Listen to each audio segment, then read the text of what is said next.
General Zia الحق ایک عجیب و غریب آسمانی بجلی کی طرح جرنیل آیا ہوا تھا. وہ فوجیوں کی حاضری بھی لیتا تھا کہ تم میں کون کون تہجد پڑھتا ہے.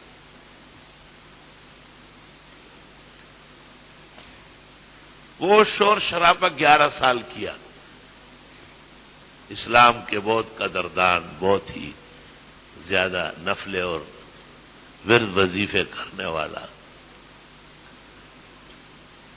سلامتی کونسل میں ان کو پاکستان کے صدر کی حیثیت سے مندوب بنایا گیا.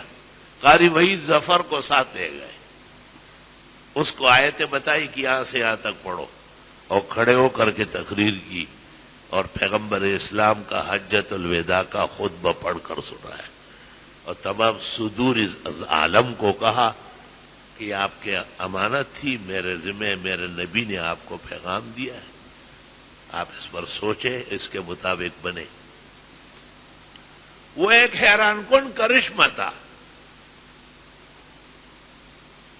اس دن اخبارات میں حضرت مولانا مفتی محمود کا بیان تھا کہ صدر صاحب کا خطبہ اور بیان عین اہداف کے مطابق اور بے غبار تھا، سخت ترین اختلافات کے باوجود.